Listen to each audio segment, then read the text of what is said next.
Bonjour à tous, bienvenue dans l'Écho de Lyon. Aujourd'hui, on va parler de ces entreprises qui subissent, entre guillemets, le Code de l'environnement. Le Code de l'environnement qui impose de récupérer des matériaux sur le principe du pollueur-payeur. Pour évoquer ce sujet, je reçois aujourd'hui Pierre Aubrèche, qui est directeur des relations extérieures de Aliapur, qui est une éco-entreprise qui est installée à Lyon 3e. Pierre Aubrèche, bonjour. Bonjour. Aliapur, ça existe depuis quand ? Pourquoi est née cette entreprise et puis quel est son statut? Elle a un statut particulier? Alors, Aliapur est un éco-organisme, c'est d'ailleurs le seul éco-organisme en France dont le siège est à Lyon, qui a été créé en 2003 et c'est une société anonyme chargée d'une mission d'intérêt général qui assure la responsabilité élargie des producteurs pour 500 metteurs sur le marché de pneumatiques en France. Alors, est-ce que ce type d'entreprise existe également en Europe, à l'étranger, ou c'est typiquement français comme type d'entreprise? Alors, la France éclaire le monde. C'est en 1975 où le principe pollueur-payeur et le principe de responsabilité élargie des producteurs a été créé. Mais en fait, partout en Europe, ce dispositif existe depuis une directive de 2008. Quand bien même Aliapur a été créé en 2003, pardon.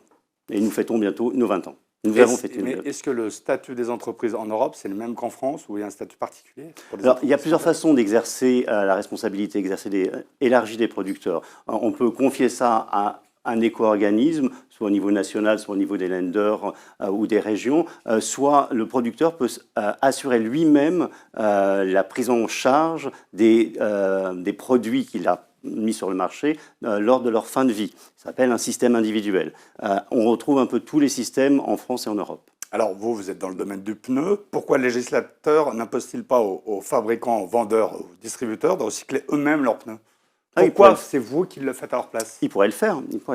Encore une fois, ça s'appelle un système individuel. C'est-à-dire qu'une entreprise peut très bien décider de se charger des produits en fin de vie, de ses propres produits en fin de vie. C'est un système individuel, encore une fois, et dans la filière des VHU, des véhicules hors d'usage, certaines entreprises, Volkswagen je pense, ont décidé d'organiser leur propre système de collecte et de transformation des véhicules qui sont en fin de vie. Pour les pneus, c'est un peu plus compliqué, parce que quand vous avez une grande benne avec des pneus de toutes les marques, c'est un peu compliqué pour, par exemple, le Michelin, d'aller chercher et se charger simplement de la transformation de ses propres pneus. C'est pour ça que les 5 plus gros manufacturiers ont décidé en 2003 de créer Aliapur et de mutualiser un peu comme ça leur responsabilité élargie de producteurs. Et alors concrètement, ça se passe comment? Aliapur s'occupe d'aller récupérer les pneus chez les garagistes? C'est vous qui les récoltez? C'est vous qui les transformez? Alors Aliapur est une petite entreprise en termes de ressources humaines, de salariés, nous sommes 25, mais une énorme entreprise en termes de chiffre d'affaires. Nous avons fait 73 millions de chiffre d'affaires en 2023.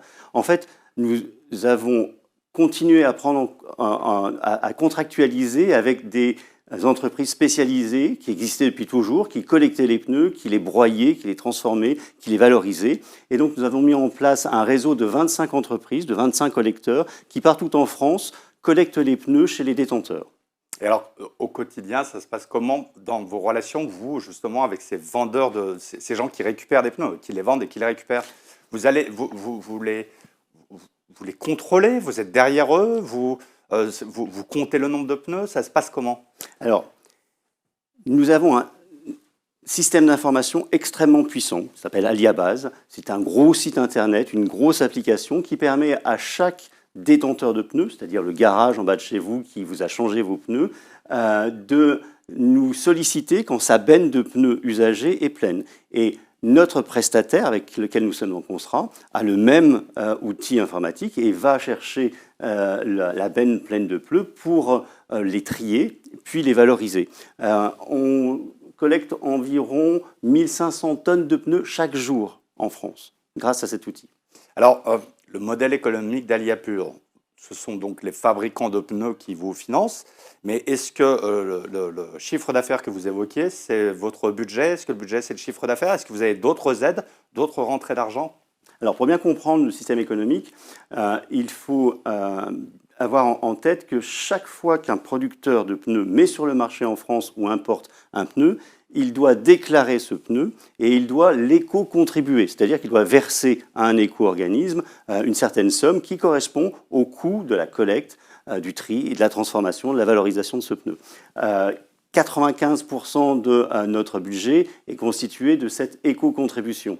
Alors, bien évidemment, une fois que le pneu est transformé, en fait broyé, nous cherchons des voies de valorisation. Et parmi ces voies de valorisation, nous cherchons à le vendre notamment à des industries qui peuvent le transformer ou le valoriser en énergie. Et quand, notamment pour l'énergie, quand le pneu est plus intéressant que le pétrole ou que le charbon, eh bien, nous vendons ce pneu transformé. Et cela produit une part de recettes. Mais l'essentiel des recettes, c'est l'éco-contribution.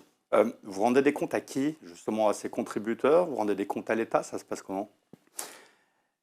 Vous l'avez dit dans l'introduction, les éco-organismes sont très encadrés, de plus en plus encadrés avec la loi AGEC de 2020 par l'État.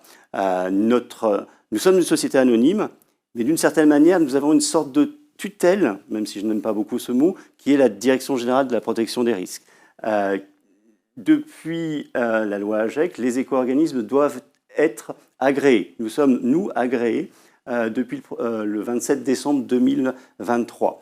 Et cet agrément impose un certain nombre de contrôles, de prescriptions, et nous devons rendre des comptes, effectivement, auprès de l'État, de la DGPR.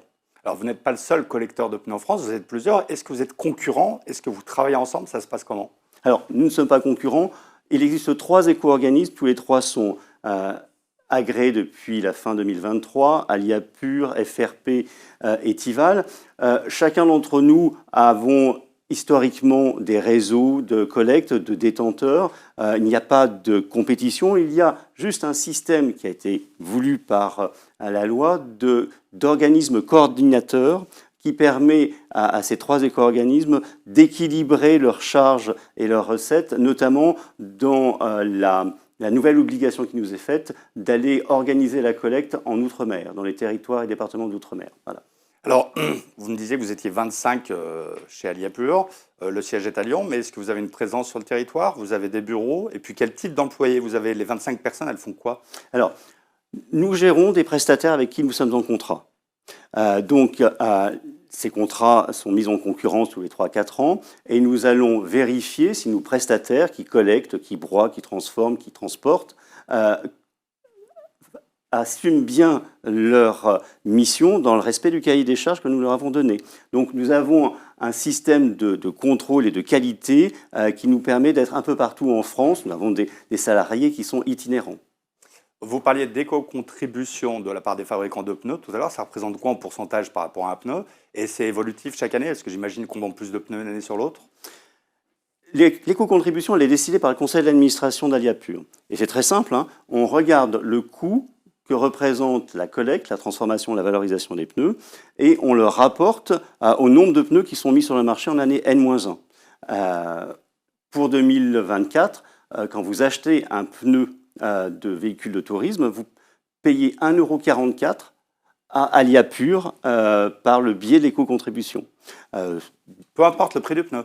Peu importe le prix du pneu. D'accord, qu'on ait un pneu de luxe très cher à 300 € pièce ou à 70 € pièce. Tout à fait, c'est forfaitaire en fonction des catégories de pneus. On passe 1,44 € pour un véhicule léger, une dizaine d'euros pour un poids lourd, jusqu'à 70 € pour les matériels de génie civil. Et ça représente quel volume alors en pneus par an en moyenne? Alors, Aliapur a collecté l'année dernière 390 000 tonnes de pneus usés. Ça représente quelque chose comme 44 millions de pneus. C'est assez énorme. C'est à la hausse, à la baisse? C'est assez stable. Le marché du pneu est assez stable. Et donc, le marché de la collecte et de la transformation du pneu est lui aussi assez stable. Est-ce qu'il y a de la fraude à l'éco-contribution dans votre domaine? Malheureusement, oui. Je vous le disais tout à l'heure, nous avons une commande. La commande, c'est la somme de tous les pneus qui ont été mis sur le marché en année N-1 par les producteurs et metteurs sur le marché. Nous savons que nous devons collecter 100 millions de, enfin 100 pneus. Voilà. Et à la fin de l'année, on s'aperçoit qu'on collecte, que nous avons collecté 101 pneus, 102 pneus. Nous avons plus collecté de pneus que de pneus qui ont été déclarés mis sur le marché. Qu'est-ce que ça signifie? Ça signifie qu'il y a des personnes qui ont mis sur le marché des pneus sans les déclarer. Ça s'appelle de la fraude à l'éco-contribution. Et le vrai problème aujourd'hui, c'est que nous n'arrivons pas vraiment à sanctionner ces fraudeurs à l'éco-contribution, à faire sanctionner par l'État, puisque c'est son rôle, ces fraudeurs. Alors, vous me disiez que ces pneus étaient recyclés. On peut les recycler, vous me parliez donc de création d'énergie, mais on peut les recycler dans plein de domaines. Vous avez des exemples? Alors, dans le pneu, il y a du caoutchouc. C'est bien, le caoutchouc, c'est absorbant. Donc, on en fait de la sous-couche pour pistes d'athlétisme. On en fait aussi des petits objets comme les roues des bacs poubelles. Il y a une piste actuellement, nous avons un département recherche et innovation qui travaille sur l'intégration de ce caoutchouc dans l'enrobé des routes. C'est un travail qui est mené actuellement avec un gros industriel de la route, qui permettrait d'augmenter la durée de vie des enrobés. Et une des pistes aujourd'hui qui est à développer, c'est bien évidemment le recyclage du pneu et le développement de l'économie circulaire. C'est-à-dire que ces matériaux sont recyclables à l'infini? Ça, c'est le Graal de l'économie circulaire. Effectivement, faire du pneu avec des anciens pneus. C'est possible dans la mesure où on ne dégrade pas la sécurité. Je vous rappelle que le pneu, vous êtes automobiliste je crois, le pneu il vous garantit une survie quand vous roulez à 130 km/h sur l'autoroute et que vous avez un virage un peu serré à prendre. Donc on ne plaisante pas avec la sécurité. En revanche, les industriels sont en train de réfléchir et de mettre en place un dispositif de pyrolyse qui permettrait à très haute température de séparer de l'huile et du noir de carbone qui serait lui-même réintégré dans des nouveaux pneus. Il y a une usine qui va être développée en Suède pour traiter 35 000 tonnes de pneus usagés qui sera ouverte l'année prochaine, je crois. Et si le modèle économique est concluant, le principe, c'est de développer toutes ces usines un peu partout en Europe. Concrètement, si j'ai 10 pneus entassés dans ma ferme depuis 50 ans, je peux arriver chez n'importe quel vendeur, distributeur avec mes pneus et lui dire « vous devez me reprendre mes pneus ». 10 pneus, c'est beaucoup. Mais vous avez raison d'insister sur ce point, c'est nouveau et c'est depuis le 1er janvier 2024. Depuis le 1er janvier, auparavant, vos anciens pneus étaient repris par un professionnel de l'automobile sur le principe de 1 pour 1. Je vous apporte un pneu, vous m'en vendez un. Depuis le 1er janvier 2024, vous avez le droit de déposer jusqu'à 8 pneus chez un professionnel de l'automobile sans obligation d'achat. C'est complètement nouveau, l'information est en train d'être diffusée. L'information est un peu compliquée parce que cette obligation est valable pour les professionnels de l'automobile qui ont 250 mètres carrés de surface de vente. Pour autant, nous, le message que nous passons aux professionnels de l'automobile, qu'ils aient 250 mètres carrés ou moins, quoi qu'il arrive, prenez ces pneus sans obligation d'achat, nous viendrons les chercher, c'est gratuit pour vous. Alors, est-ce qu'il y a une évolution de la législation depuis votre création? Est-ce qu'elle va encore évoluer? Est-ce qu'elle va se durcir justement par rapport à ces constructeurs, fabricants? Alors, la réglementation évolue et le Code de l'environnement est un code neuf qui évolue et qui tâtonne un peu.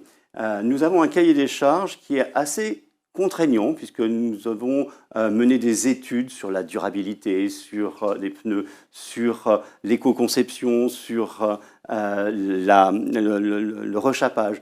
Des tas de contraintes qui se marient mal avec les logiques d'une société anonyme, certes chargée d'une mission d'intérêt général, mais qui a sa propre gouvernance.